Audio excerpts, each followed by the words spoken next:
The fluorescent hum of Seaside Market's overhead lights filled the air as Master Sergeant Daniel Carter pushed his shopping cart through the produce aisle, his 17-year-old daughter, Lily, rolling alongside him in her custom wheelchair.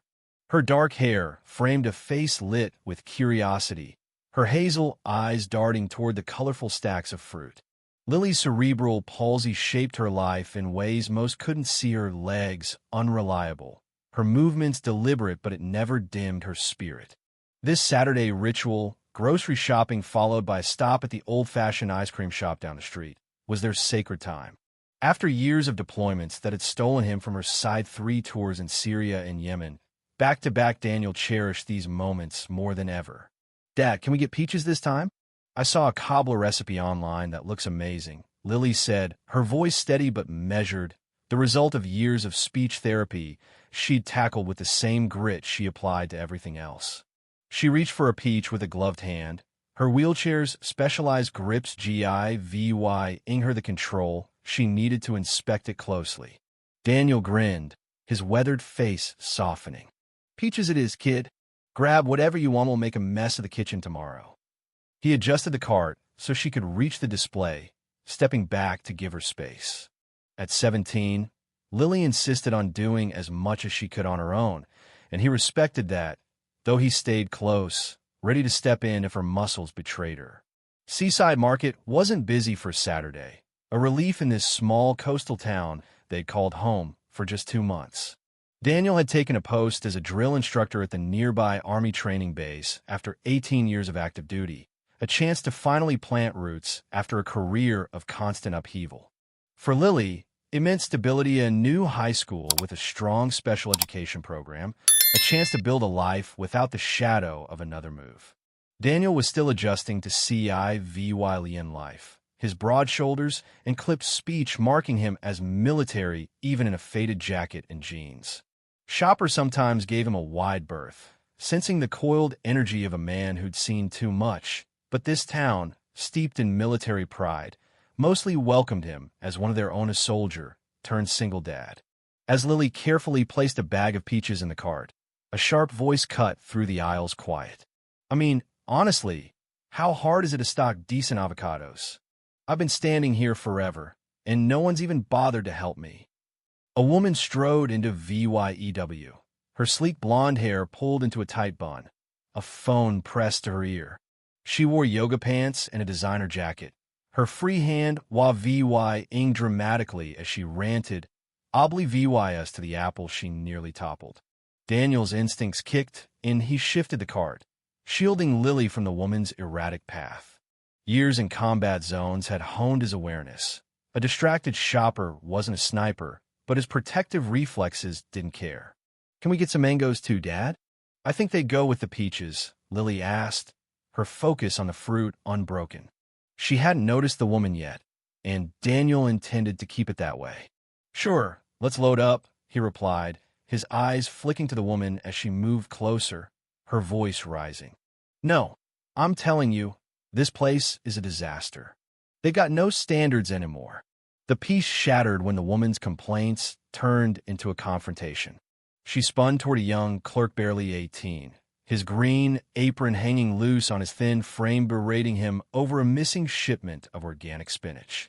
"I called yesterday, and someone promised me it'd be here. What am I supposed to do now? My guests expect quality, not excuses." Her tone was venomous, her gestures wild. The clerk stammered, "Ma'am, I'm sorry, the truck was delayed. We'll have it tomorrow." "Tomorrow? That's useless," she snapped, cutting him off. "Where's your manager? I'm not dealing with incompetence." Lily glanced over, her brow furrowing. "Dad, she's really upset. That boy looks scared." Daniel nodded, keeping his voice low. "Some people don't know how to talk to others, Lil. He's just doing his job. Let's finish up here." He guided the cart toward the citrus section, hoping to avoid the drama.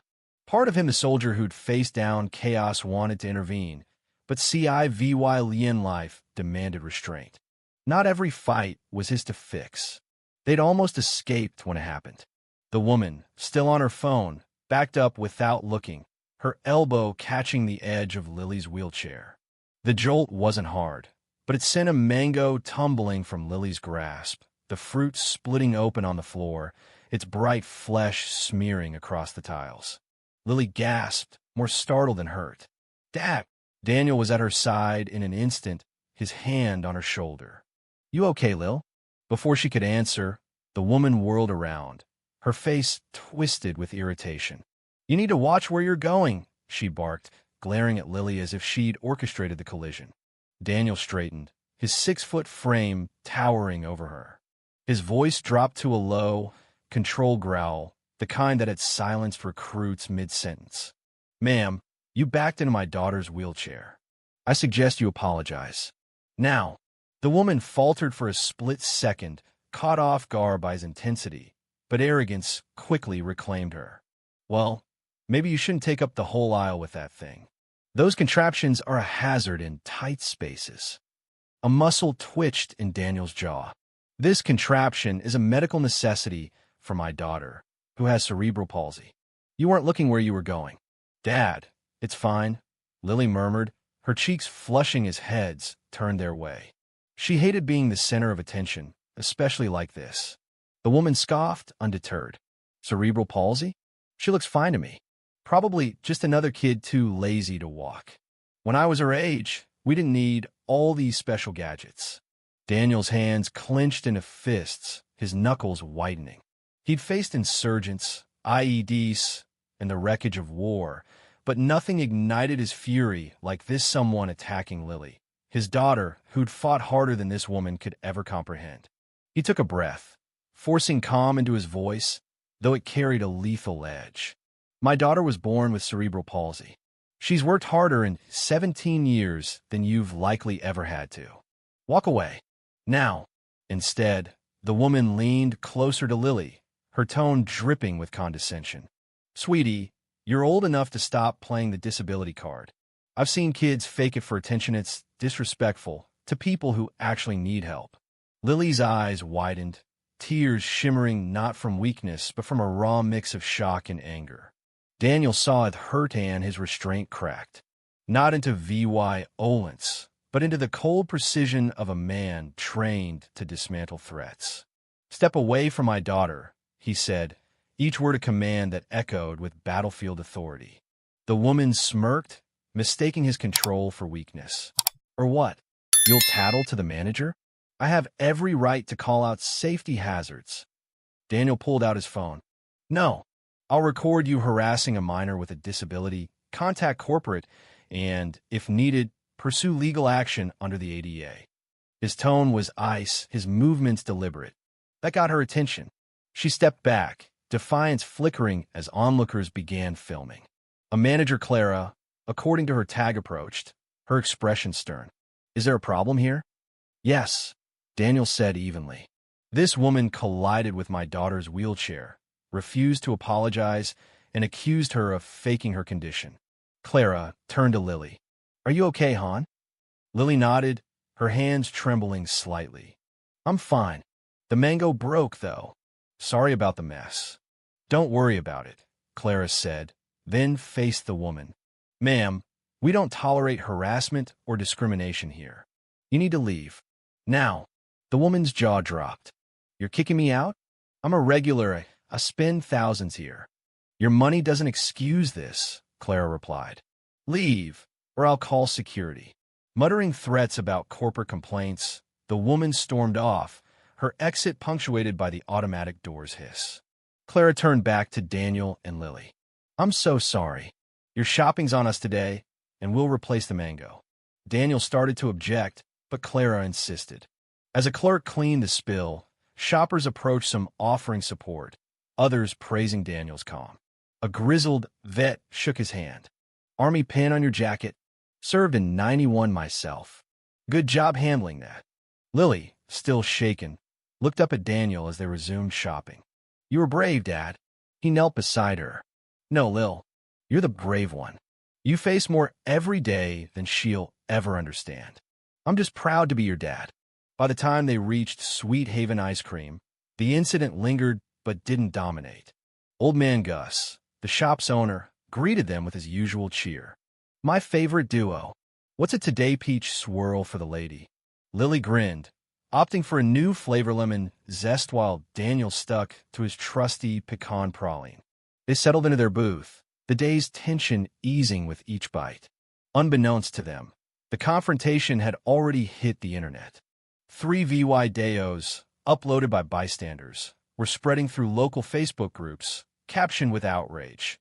Entitled Woman Attacks Disabled Teen and Army Dad at Seaside Market. By evening, as Daniel unpacked groceries in their modest rentalist single-story home with wide doors for Lily, the story had gone viral in their small town. A text from his buddy, Sergeant Lopez, buzzed his phone. "You see this? You and Lily are everywhere online. People are pissed at that woman identified her as Vanessa Pierce, big shot realtor." Daniel groaned. "Great. Just what we need." He kept it from Lily, hoping it'd fade. But the next morning, their neighbor, Mrs. Grayson, flagged them down as they left for Lily's therapy. "Saw the video. That Pierce woman's a menace. You two were saints." Lily frowned. "Video." Daniel sighed, explaining briefly. "Someone recorded it, Lil. It's online." Her face fell. "Everyone's talking about it." "It'll pass," he assured her, though doubt gnawed at him. At therapy, Dr. Patel noticed Lily's distraction and pulled Daniel aside. This could shake her sense of self. Be open with her, but remind her it doesn't define her. Later, at the library, a staffer recognized them, praising Daniel's stand. Lily, buried in marine biology books for a project, whispered, "We can't ignore it, can we?" "No," he admitted, "but we can control how we handle it." Outside, Vanessa Pierce waited by her SUV, eyes red-rimmed. "Sergeant Carter, I need to talk." "How'd you find us?" he demanded. "My son's here for a club. I saw you leave." She hesitated. "Those videos ruining me. Clients are dropping. My family's a mess. I'm sorry for everything."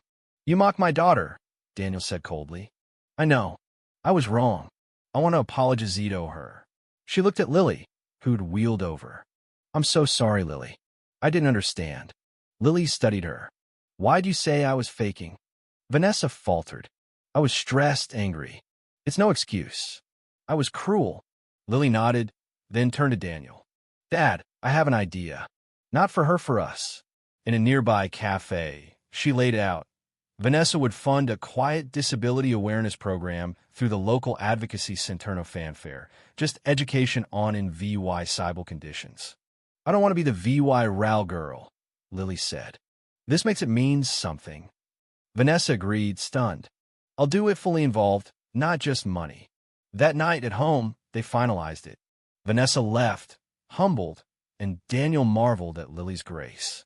Weeks later, the program launched, shifting focus from the videos to its impact. Lily's marine project won top honors, earning her a summer internship. Months on, the initiative won an award, and Lily spoke at the ceremony, poised and powerful. The worst moments can spark the best changes if we learn. A year later, at Seaside Market, a new accessibility sign gleamed.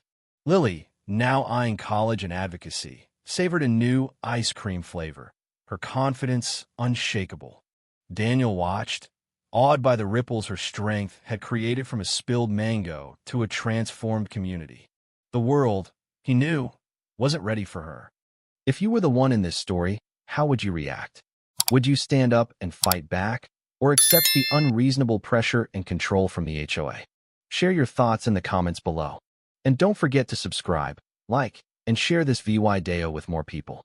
Your small action gives us the motivation to keep bringing you more intense and engaging stories. Thanks for watching, and we'll see you in the next video.